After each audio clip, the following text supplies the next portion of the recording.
You know how bad sunburn can feel. The atomic bomb flash could burn you worse than a terrible sunburn, especially where you're not covered. Now, you and I don't have shells to crawl into like Bert the turtle, so we have to cover up in our own way. First, you duck, and then you cover. And very tightly, you cover the back of your neck and your face. Duck and cover underneath a table or desk or anything else close by. The Conspiracy of Wars. Part 1. Origins. Even before the dawn of civilization, mankind has utilized violence to obtain resources and environmental influence in the world. History is full of bloody battles spanning thousands of years. These wars have claimed millions of lives. In modern times, we've been told that these wars are fought for religious and even moral reasons. When we take a closer look at the circumstances surrounding these conflicts, it might be hard to tell whether the ends justify the means. Do wars ever make the world a better and safer place? Or has the military-industrial complex grown so strong that it demands a level of blood sacrifice that would make ancient gods jealous? Some of the earliest tools made by our primitive ancestors were weapons. Due to resources being scattered throughout the ancient world, early tribes were constantly at war. As time went on, strategies were developed, and tribes with common enemies would join forces to attain dominance. Though size and magnitude of force have always been deciding factors in battle, it has always been the army with the best strategies that win the war. A perfect example of this is found in the anecdotes about the Mongol warrior and leader Genghis Khan. It is said that when Genghis Khan would conquer a village settlement, he would give survivors one choice: join him or die. Needless to say, this strategy grew his army's ranks and resources quickly, making the Mongol conquest one of the greatest in history. The strange thing is, many people aren't sure if Khan ever really existed or not. Conflicting reports by modern historians say that the Chinese may have invented this myth to convince the population to strengthen its army against potential external threats. The tomb of Genghis Khan has never been discovered, so we can't say for sure. But controlling public opinion through propaganda is definitely a huge part of successful war strategies throughout history. The advancement of weapons technology has always been a keystone to success on the battlefield. In most historical cases, the army with the most advanced weapons won the battle. Whether it was the bow and arrow, the catapult, or the earliest forms of firearms, advanced weaponry has been seen as the ultimate competitive advantage. Strategy alone has been considered a more powerful tool for winning conflicts, which is why real conspiracies and countless theories have always surrounded war. What do we really know about the wars in our history books? Have we been given the whole truth, or just the version that was written by the victors? Due to its strategic position in society, religion has always been a powerful tool for convincing populations to engage in wars. It is also used for boosting the morale of troops by injecting religious vigor in the heat of battle. Has religion always been a background component of wars? Or is the fighting accomplishing its direct objectives while the priesthood pulls the strings behind the scenes? Once tribalism stabilized due to agriculture, the collective mind began to focus on existential issues, which shaped the environment for organized religious structures to thrive. Though mankind had externally reached toward morality and answers to bigger questions, when things got hard, bloody conflict to protect the tribe and its interest would still be the norm. This blood created an unshakable bond between the practitioners of similar religious faith that exists to this day. From wars of imperial conquest fought to grow empires and honor the gods, to presupposed narratives implying moral responsibilities to enter conflicts, religion and xenophobia have always been effective at gaining support for a war. The Crusades were a prime example of the atrocities people were willing to commit for fortune and glory wrapped in religious dogma. Today, the Israeli-Palestinian conflict continues to plague the Middle East and is one of the longest-standing active religious conflicts in the modern world. After many attempts, a diplomatic solution has yet to be reached, and geopolitics have done little to help. An even older conflict still looms between India and Palestine due to dramatic religious and cultural differences. Many people in the modern world are pushing for a multicultural society, but it is clear that this will only lead to a further conflict under religious pretense. It is estimated that only around 123 wars were started on a strictly religious basis, but the number of lives lost is staggering. It's no secret that religious institutions have had private armies throughout history, but how many wars are they behind really? Ancient warriors partook in religious ritual before going to battle, believing their sacrifice was for the greater good, and that they would be rewarded in the hereafter. This same sentiment is mirrored by modern nationalism today. Are religious leaders and institutions directly benefiting from the wars of today? Or has the government and the interests that control it taken the ultimate strategic position at the head of the war machine? Seeking control of centralized power and resources has been the primary objective of all wars. This makes centralized governments an easy target for invading forces. Conquer the government, control the distribution of resources, control the resources, win the war. Every empire, from Rome to Britain to the Napoleonic period, was built by creating strong central powers, and the same infrastructure may be what led to their downfall. Imperialism seems to have about a 200-year life cycle, so it is hardly a perfect system. Central planning in modern countries actually tends to weaken the government and eventually the military as well. China may be the exception to this rule, but only time will tell. American President and seasoned soldier George Washington said, "Government is not reason. It is not eloquence. It is force. Like fire, it is a dangerous servant and a fearful master. Never for a moment should it be left to irresponsible action." The very basis of the formation of governments is usually war. Though there are some examples of peacefully formed governments, the installation of a regime is hardly ever harmless. In modern times, we're constantly told the First World fights wars to bring democracy to developing countries. But what does that mean really?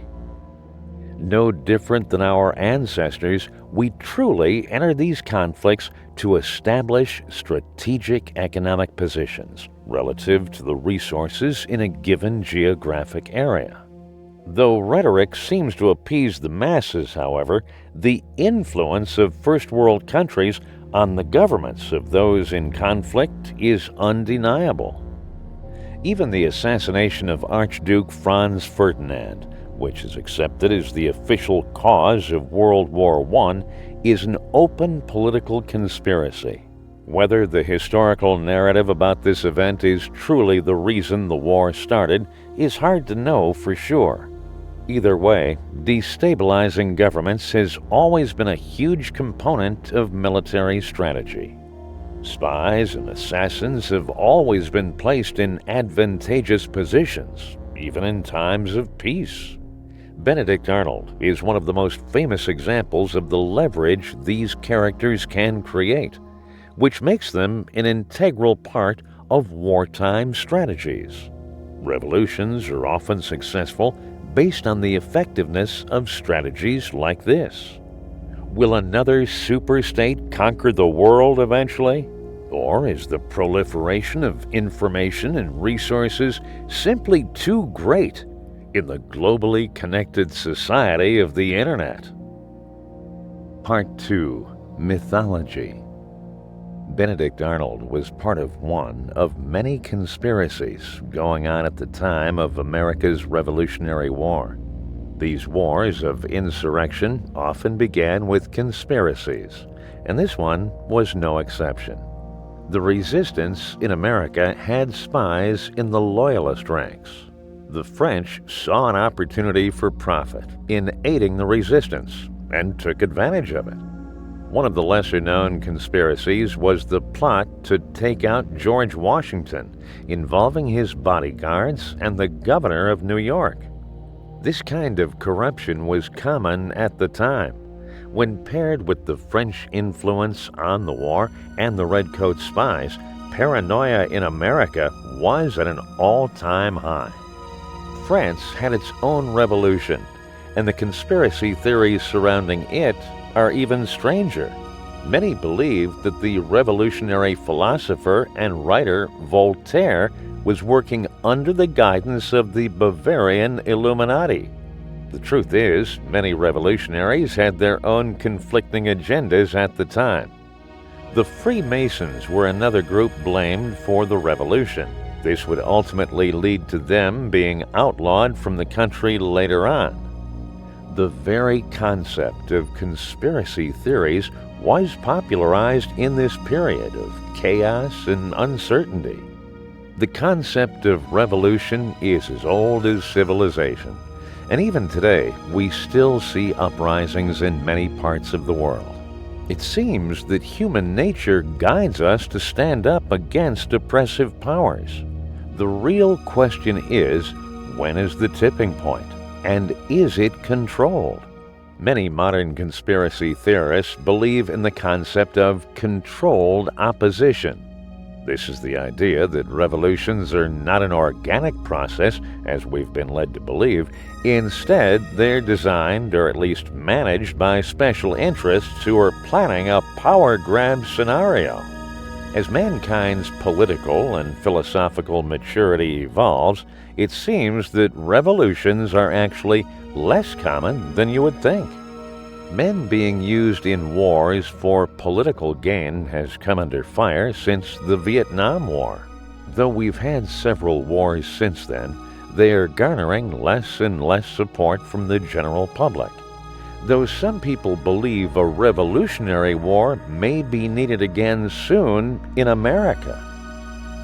Are revolutionaries truly heroes, or just followers waiting to be led into conflict by the party who benefits the most? One common type of revolution is the Civil War. Usually, a Civil War conflict involves two or more parties who refuse to recognize the same central authority in a nation. There have been literally hundreds of these conflicts throughout history. When groups don't see eye to eye, they usually revert back to tribal tendencies. Those pushing the political agendas know this better than anyone.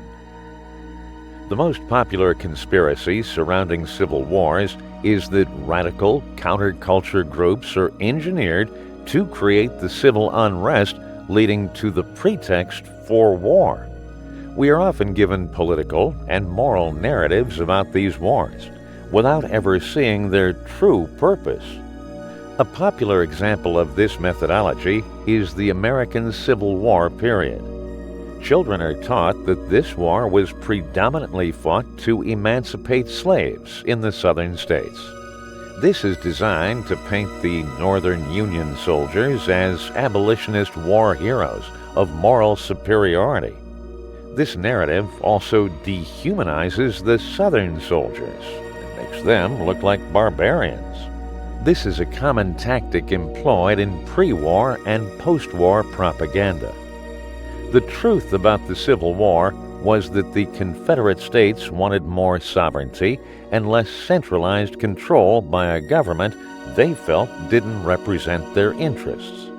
The truth was that less than 10% of people in the South owned slaves. Though it is abominable to condone this behavior at all, it was hardly a feudal empire.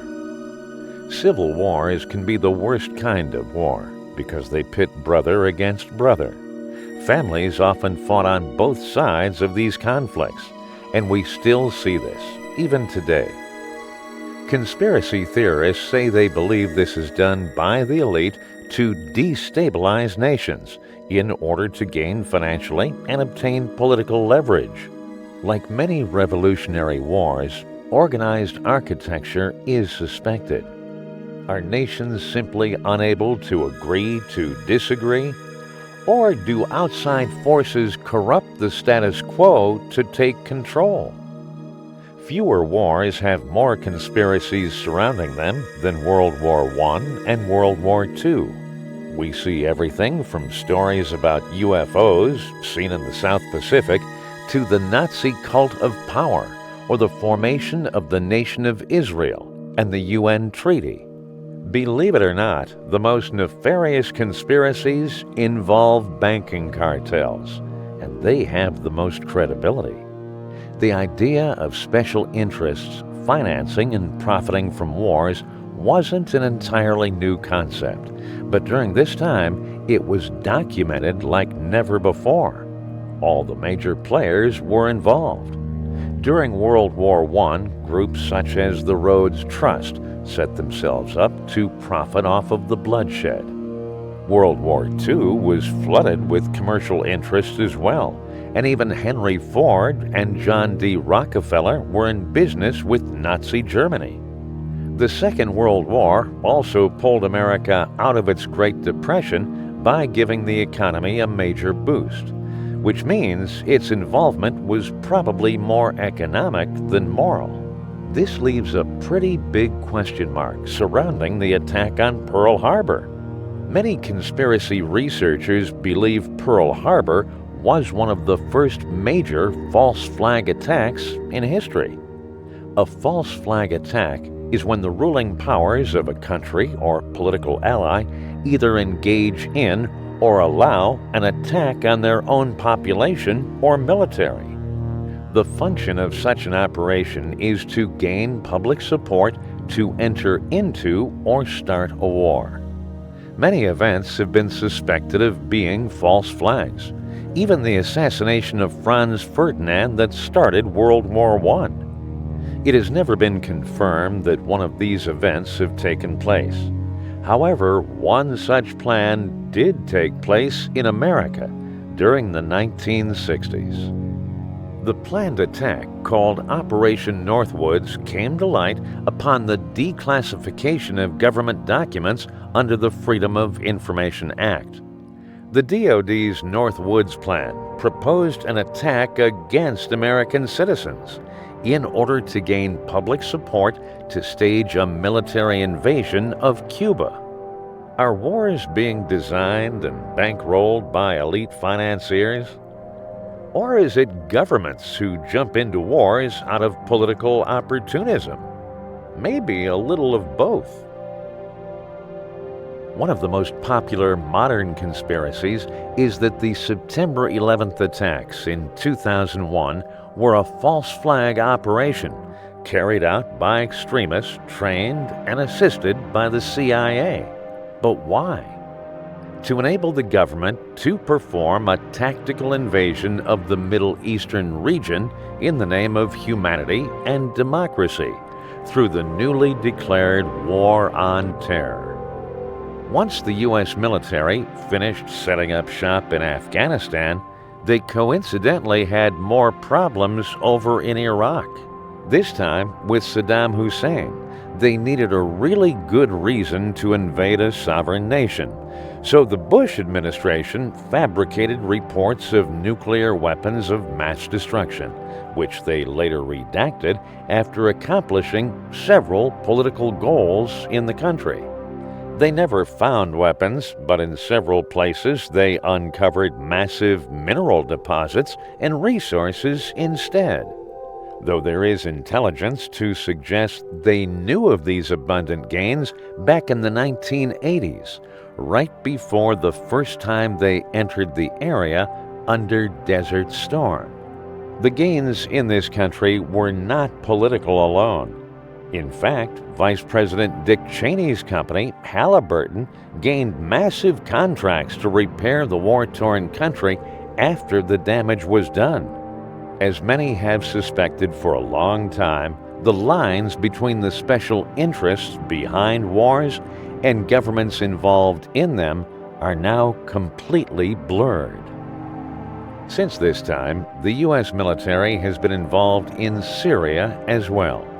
What else do all these countries have in common? They all resisted integration into the ultimate international banking cartel, known as the Federal Reserve System. This system has been financing wars since World War I and may be directly linked to the ultimate war conspiracy. Are any wars fought for noble reasons? Or is trading blood for profit just good business? Part 3. Legacy. Weapon systems have advanced dramatically in the modern world. This forced nations to weigh the costs and benefits before entering a conflict. One false move against the wrong, heavily equipped opponent, and thousands to even millions of lives could be lost with the push of a button. With the development of nuclear weapons, humanity had to contemplate the possibility of its own extinction for the first time. This threat fueled the arms race and space race with Russia during the Cold War era. During this period, weapons contracts were thriving, but there was little actual conflict due to the military's implementation of a scientific strategy called game theory. The idea behind this strategy was to use the efficiency of computational mathematics to determine whether a strategic move would be successful or not. This resulted in the most complex chess game the world had ever seen. But was the threat of annihilation as close as people were being told? Or, like Genghis Khan, was the threat of nuclear weapons an exaggeration? Many conspiracy theorists now speculate that nuclear weapons are not what we are told. There is some video and photographic evidence from nuclear weapons testing and the aftermath of the tragic end of World War II. Could this all be an elaborate fabrication? Since the activity of nuclear weapons has been extremely limited, it's hard to say for sure. Whether they are real or not, the threat has definitely revolutionized war tactics and modern strategies. Is the threat of extinction at the hands of advanced weapons a real possibility? Or are certain people manufacturing threats and weapons for profit alone? Of all the subsidized industries in the world, perhaps none is as profitable as the industry of military contracts. Manufacturers, contractors, and consultants line up every year to bid on these enticing ironclad deals. In the United States, military spending has reached new heights under the Trump administration, with no signs of slowing down. This infrastructure has become a key part of the economy, and many of these businesses make most of their money working for the military. If the contracts dried up, it would displace millions of workers and puncture the economic status quo indefinitely. It's no secret that non-military manufacturing is almost exclusively an Asian industry these days. All the money tied up in making weapons, vehicles, and tools would save taxpayers a lot of money. But how could any country replace this level of economic stimulation? Another growing part of the industry is private mercenaries. Contract killers are now employed by governments all over the world, and the conflicts in the Middle East have been extremely profitable for both parties. Because they're paid better than soldiers, this creates a controversial incentive for soldiers to leave active duty service to work under a loose set of rules to get the job done. Morality is obviously not a common trait among military contractors. But at what point will people believe the military-industrial complex has gone too far? Due to banks and contractors being involved in influencing foreign policy throughout history, it's no wonder why people believe it's these parties that are involved in starting the conflicts. Can these warmongers be stopped or slowed down? Or is the economic demand of this marketplace too great to be turned around? What economic benefits does war bring to the average person? Job opportunities, cheaper gas, and cell phone batteries. Is that the price of our humanity in the modern world? Because people voluntarily participate in and support the marketplace of war, it will continue to thrive for the foreseeable future. Dissenters, like Chelsea Manning, have tried to show people the injustice of their blind hatred and economic indiscretion, but this has done little to affect critical reform in the world.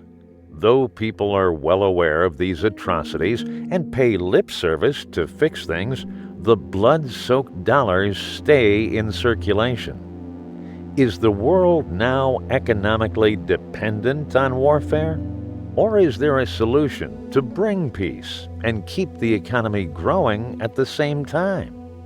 Though most modern wars take place in developing countries, the agendas of their larger allies often shape the outcome as well as circumstances that surround the issue. Russia, China, and the U.S. constantly insert themselves in foreign conflicts to secure their political interests. Though this causes them to clash from time to time, the prospect of another world war seems highly unlikely at this point in history. So what are the real threats in the modern world, and do they really even exist? The media and politicians constantly talk about the threat of terrorism by fundamentalist groups. ISIS seems to be picking up where Al-Qaeda left off, according to the narrative. But how dangerous are these groups really? The truth is that these very groups were trained by their modern enemies to accomplish previous political objectives. Not only that, but many of them are armed by people connected to this same network. Can religious and political terrorism really sustain a long-term threat to the world equilibrium? After all, you can't kill an idea. If people came and occupied your country to accomplish a political objective and committed injustices, what would you be willing to do about it? One thing these groups have not been given enough credit for is their mastery of decentralized warfare strategy. It is nearly impossible to conquer an enemy with no central point of command. With a common enemy and common goals, these terrorist cells engage in battle asynchronously, which has made them much harder to defeat than anticipated by their technologically superior enemies. Strategy always trumps technology. Some conspiracy theorists believe these groups are actually controlled opposition, funded by and unwittingly working for global banking interests. Their ability to destabilize countries is extremely efficient. This creates an opportunity for a power grab and influence over regional resources. There's not much hard evidence to substantiate these claims as of yet, but the people directly benefiting from terrorist activities are not hard to track. Another potential threat that is hard to pinpoint: the validity of space warfare. Since the 1980s, governments have been publicly discussing military initiatives involving space. The government's Advanced Weapons Technology Organization, DARPA, was actually founded in the same piece of legislation that set up NASA. The common goal of utilizing rocket technology has led conspiracy theorists to believe NASA may be a front to get more money into DARPA. Though this is an extreme claim, recent efforts to militarize space through the creation of Space Force seem to give hindsight on this matter. Are terrorists or aliens the greatest threat to our modern world? Or is it all smoke and mirrors to keep people supporting radical government spending? The idea of ethics in warfare has always been a strange paradox. In many wars, it was the side that broke the rules that won, like the troops that utilized guerrilla-style fighting in the American Revolution. The idea of a universal, linear set of rules for warfare almost seems like a dangerous concept, making those willing to follow it vulnerable to those who don't. What is truly ethical about war anyway? Who decides what is too much and how it is enforced? After World War II, the major world powers tried to come to an agreement about how to carry out conflict in the most humane fashion possible. The meetings, known as the Geneva Convention, resulted in 4 treaties that made strict rules for the treatment of prisoners of war, the sick, the wounded, and civilians in areas of military conflict. This effort of good faith has probably been violated in every war since. Not because the countries involved were intentionally dishonest, but because of the psychological conditions created by warfare cause people to act outside of even their own strictest moral code. This begs the question, were these treaties even worth creating? Though some parties have been held accountable for violations, more often than not, war criminals go unchecked. In today's world of technologically advanced weapons and mass surveillance, it would seem that accountability should be easier to come by. Unfortunately, this is not the case. In many countries, backdoor legislation has been created to get around these rules, and challenging that nation's sovereignty to enforce the original treaties is not worth the threat of pursuit. The use of spying by governments is completely out of control, but the Pandora's box of technology won't be shut. Probably the most egregious Geneva Convention violation in modern times is the use of predator drones in Middle Eastern conflicts. These devices not only conduct unprohibited surveillance, but they are also armed to kill anyone perceived to be a target with impunity. This has resulted in a horrifying scenario where most drone-based attacks are killing innocent civilians within the proximity of the targeted individual. How do you tell the guy with the most guns what they can and can't do?